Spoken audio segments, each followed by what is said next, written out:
hidup yang mempermuliakan Tuhan. Firman Tuhan dari buku Petrus memberikan petunjuk kepada kita untuk benar-benar hidup sebagai orang Kristen, hidup yang mempermuliakan nama Tuhan. Marilah kita membaca dari 1 Petrus 4 ayat 7 sampai 11. Kesudahan segala sesuatu sudah dekat, karena itu kuasailah dirimu dan jadilah tenang, supaya kamu dapat berdoa. Tetapi yang terutama, kasihilah sungguh-sungguh seorang akan yang lain, sebab kasih menutupi banyak sekali dosa. Berilah tumpangan seorang akan yang lain dengan tidak bersungut-sungut. Layanilah seorang akan yang lain, sesuai dengan karunia yang telah diperoleh tiap-tiap orang, sebagai pengurus yang baik dari kasih karunia Allah. Jika ada orang yang berbicara, baiklah ia berbicara sebagai orang yang menyampaikan firman Allah. Jika ada orang yang melayani, baiklah ia melakukannya dengan kekuatan yang dianugerahkan Allah, supaya Allah dimuliakan dalam segala sesuatu karena Yesus Kristus. Ialah yang empunya kemuliaan dan kuasa sampai selama-lamanya. Amin. Dalam 1 Petrus 4 ayat 7 dituliskan, kesudahan segala sesuatu sudah dekat, karena itu kuasailah dirimu dan jadilah tenang, supaya kamu dapat berdoa. Kesudahan segala sesuatu sudah dekat. Perkataan bahwa kesudahan segala sesuatu sudah dekat mengingatkan kita bahwa kedatangan Tuhan Yesus kembali sudah dekat. Kita tahu dari Alkitab bahwa kelak dua saksi dalam buku Wahyu dibunuh dan mati, dan orang-orang dari segala bangsa dan suku dan bahasa dan kaum melihat mayat mereka. 100 tahun yang lalu mungkin tidak dapat terpikirkan dengan jelas bagaimana mungkin semua orang dapat melihat satu kejadian di satu tempat dunia ini. Namun sekarang hal seperti ini sudah menjadi hal yang biasa dengan adanya teknologi, internet, sistem daring, acara live dan seterusnya. Kita di Indonesia dapat melihat satu kejadian yang terjadi di Amerika bila itu diberitakan secara live di TV ataupun sosial media. Bila kita memperhatikan sungguh-sungguh, dengan adanya pandemi COVID-19, sepertinya ada akselerasi untuk pemakaian internet, sistem daring, sosial media, dan lainnya, bahkan sampai ke tempat terpencil sekalipun. Apa yang tertulis di buku Wahyu 11 sudah dapat dimungkinkan untuk terjadi. Kedatangan Tuhan terus semakin dekat setiap harinya. Biarlah kita memilih menjadi hamba yang setia dalam menantikan kedatangan Tuhan tersebut. Marilah kita terus memberi makan firman Tuhan kepada orang-orang yang diberikan Tuhan berada dalam jangkauan kita, seperti yang tertulis dalam Matius 24 ayat 45 sampai 51. Marilah kita bersungguh-sungguh hati dalam menjalani kehidupan kita di dunia ini, oleh karena semua kita akan bertanggung jawab atas kehidupan kita masing-masing dalam pengadilan Kristus setelah kita meninggalkan dunia ini. 2 Korintus 5 ayat 10 berkata, sebab kita semua harus menghadap tahta pengadilan Kristus, supaya setiap orang memperoleh apa yang patut diterimanya sesuai dengan yang dilakukannya dalam hidupnya ini, baik ataupun jahat. Tuhan tidak suka kita menjadi hamba yang jahat dan malas, dan tidak berjaga-jaga akan kedatangan Tuhan sehingga kita harus dihukum. Sebaliknya Tuhan menghendaki agar kita semua bersuka cita, menerima upah dan mahkota yang kekal di sorga. Namun Tuhan tidak pernah memaksa kita. Kita masing-masing yang harus membuat pilihan dalam menjalani hidup kita setiap hari. Marilah kita memilih untuk selalu hidup takut akan Tuhan, seperti yang tertulis dalam Amsal 3 ayat 7. Janganlah engkau menganggap dirimu sendiri bijak, takutlah akan Tuhan dan jauhilah kejahatan. Kuasailah dirimu. Selanjutnya firman Tuhan dalam 1 Petrus 4 ayat 7 tadi berkata bahwa kita harus menguasai diri kita.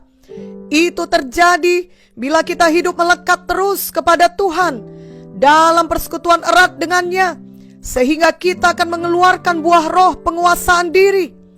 Melekat dengan Tuhan juga berarti Roh Kudus tinggal dalam kita dan akan memimpin hidup kita, sehingga hidup kita berubah, yakni tidak lagi berjalan dalam kehendak daging, tetapi kita berjalan dalam roh dan mengeluarkan buah roh yang antara lain adalah penguasaan diri. Perbuatan daging dan buah roh sangat berlawanan. Galatia 5 ayat 19 sampai 21 menuliskan perbuatan daging. Perbuatan daging telah nyata, yaitu percabulan, kecemaran, hawa nafsu, penyembahan berhala, sihir, perseteruan, perselisihan, iri hati, amarah, kepentingan diri sendiri, percitraan, roh pemecah, kedengkian, kemabukan, pesta pora, dan sebagainya. Terhadap semuanya itu kuperingatkan kamu, seperti yang telah kubuat dahulu, bahwa barang siapa melakukan hal-hal yang demikian, ia tidak akan mendapat bagian dalam kerajaan Allah. Ayat selanjutnya dalam Galatia 5 ayat 22 sampai 23 menuliskan buah roh.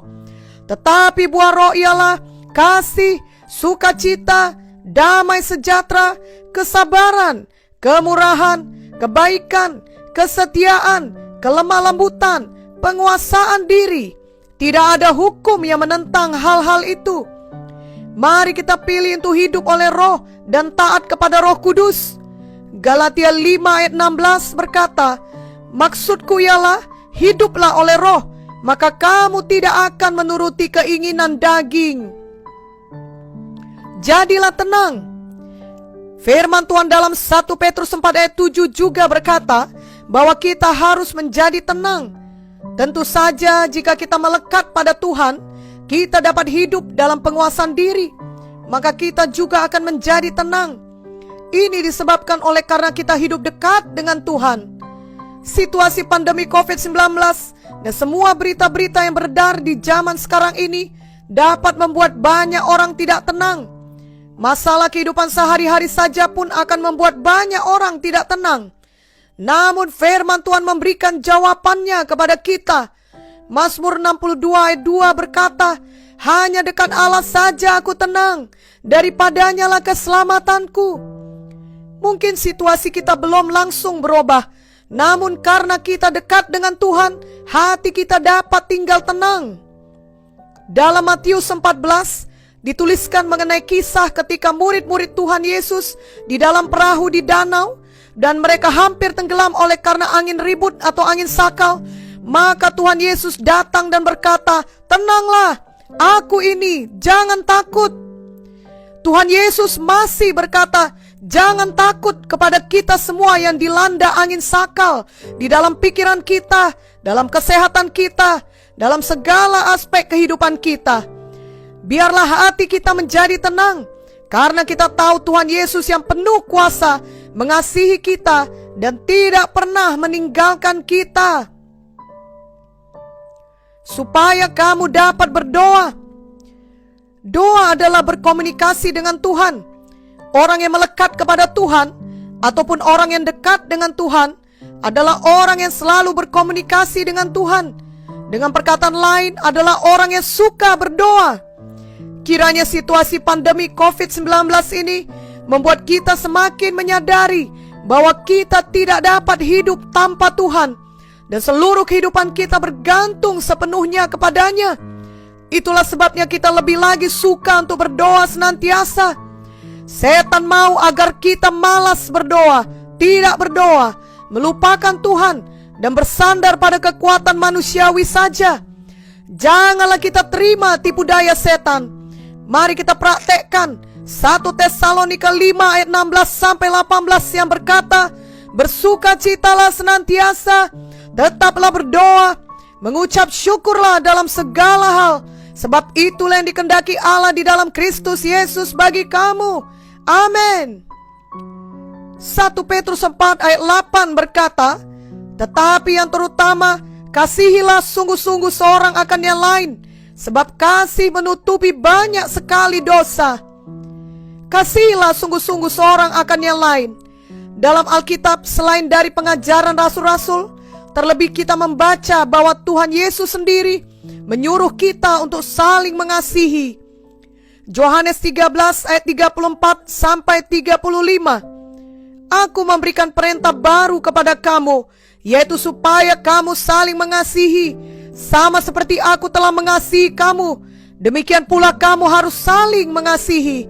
Dengan demikian semua orang akan tahu bahwa kamu adalah murid-muridku, yaitu jikalau kamu saling mengasihi. Yohanes 15 ayat 12 dan ayat 17. Inilah perintahku, yaitu supaya kamu saling mengasihi seperti aku telah mengasihi kamu. Inilah perintahku kepadamu, kasihilah seorang akan yang lain. Kasih menutupi banyak sekali dosa. Amsal 10 ayat 12 berkata, kebencian menimbulkan pertengkaran, tetapi kasih menutupi segala pelanggaran. Kasih sejati menutupi banyak sekali dosa dan pelanggaran, baik dosa kita maupun dosa orang lain. 1 Yohanes 4 ayat 8 dan 16 berkata, barang siapa tidak mengasihi, ia tidak mengenal Allah, sebab Allah adalah kasih. Kita telah mengenal dan telah percaya akan kasih Allah kepada kita. Allah adalah kasih, dan barang siapa tetap berada di dalam kasih, ia tetap berada di dalam Allah, dan Allah di dalam dia. Tuhan adalah kasih, dan kasih Tuhan telah dicurahkannya bagi kita anak-anaknya pada waktu kita lahir baru, sehingga kita mampu mengasihi sesama kita. Kita mengerti bahwa Tuhan sangat mengasihi kita. Ia telah mengampuni dan melupakan dosa-dosa kita yang percaya kepadanya. Kasih Tuhan itulah yang menghapus, melupakan, mengampuni, menyucikan segala dosa kita, oleh karena darahnya yang telah tercurah untuk menebus kita semua manusia berdosa.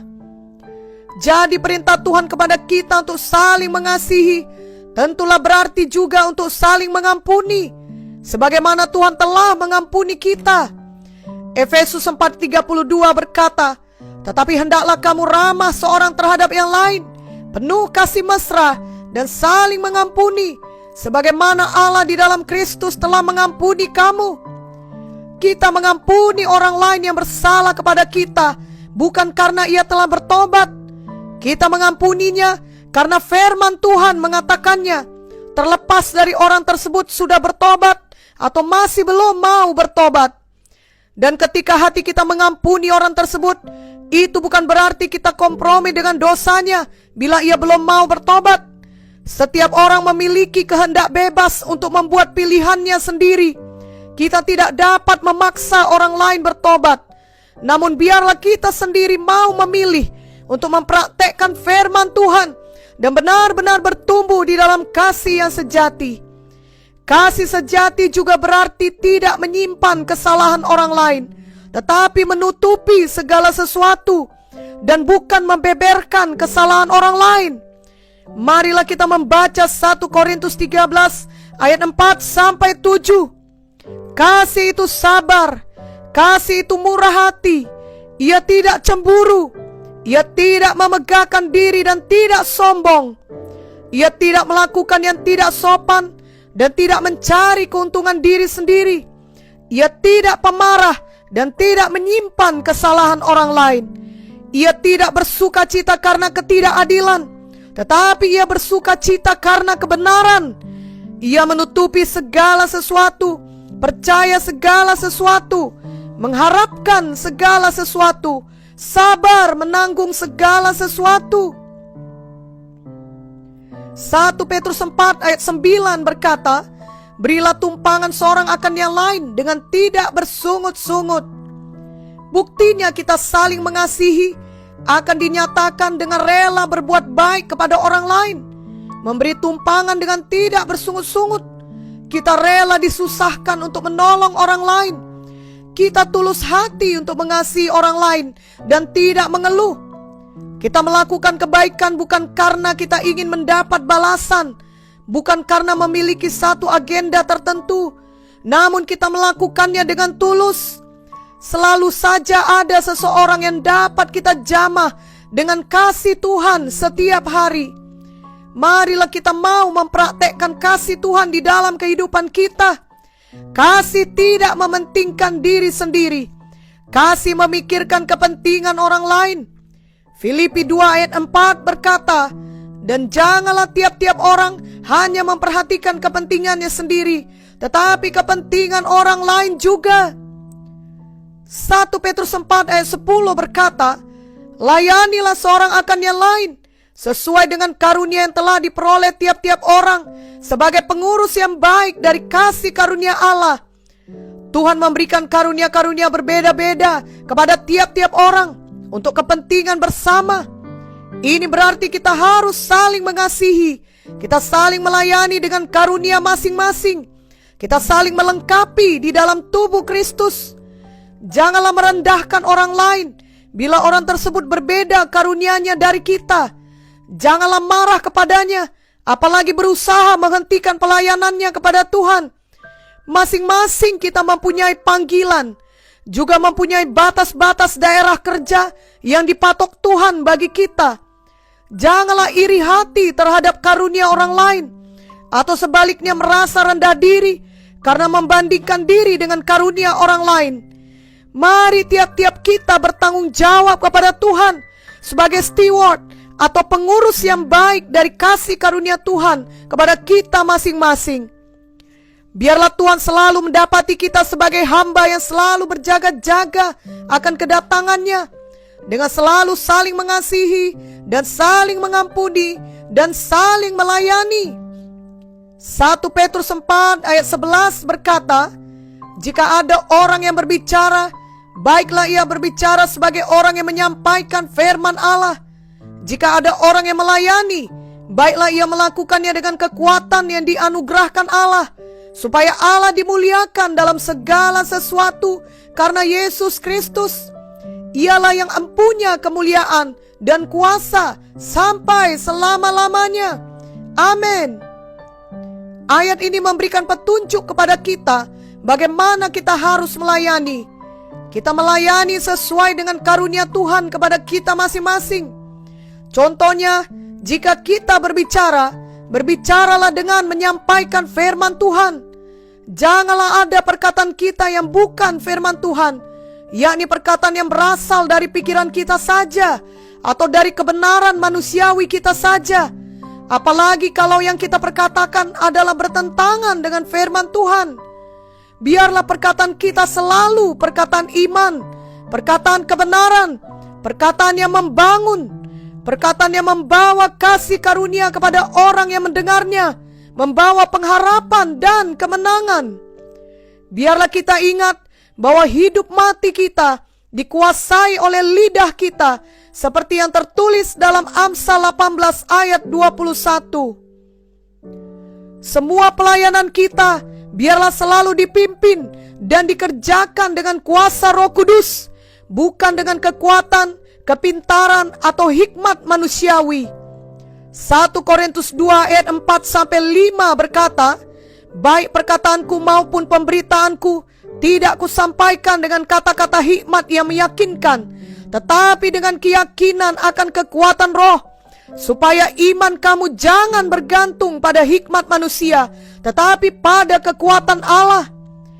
Mari kita baca juga Yeremia 17 ayat 5-8. Beginilah firman Tuhan, terkutuklah orang yang mengandalkan manusia, yang mengandalkan kekuatannya sendiri, dan yang hatinya menjauh daripada Tuhan.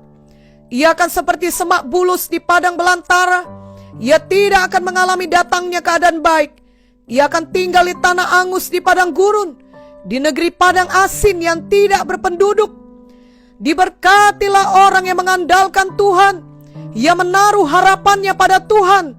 Ia akan seperti pohon yang ditanam di tepi air, yang merambatkan akar-akarnya ke tepi batang air, dan yang tidak mengalami datangnya panas terik, yang daunnya tetap hijau, yang tidak khawatir dalam tahun kering, dan yang tidak berhenti menghasilkan buah. Jadi pelayanan kita berasal dari ketergantungan kita kepada Tuhan. Ini berarti pelayanan kita berasal dari kehidupan yang melekat kepada Tuhan, yang dipimpin dan dikuasai Roh Kudus. Firman Tuhan juga berkata bahwa kemuliaan Tuhan terjadi karena hidup kita yang melekat kepada Tuhan. Hidup yang melekat itulah yang akan menyebabkan kita berbuah lebat bagi Tuhan, dan inilah yang mempermuliakan Tuhan. Yohanes 15 ayat 5 dan 8 menuliskannya, Akulah pokok anggur dan kamulah ranting-rantingnya. Barang siapa tinggal di dalam aku dan aku di dalam dia, ia berbuah banyak, sebab di luar aku kamu tidak dapat berbuat apa-apa. Dalam hal inilah Bapa-Ku dipermuliakan, yaitu jika kamu berbuah banyak, dan dengan demikian kamu adalah murid-murid-Ku. Inilah hidup kita sebagai orang Kristen, hidup yang selalu berjaga-jaga akan kedatangan Tuhan kembali, dan yang berbuah banyak bagi Tuhan. Inilah hidup yang memuliakan Tuhan. Mari setiap hari kita berusaha mempraktekkannya dengan pertolongan Roh Kudus yang tinggal di dalam kita. Tuhan Yesuslah yang empunya kemuliaan dan kuasa sampai selama-lamanya. Amin.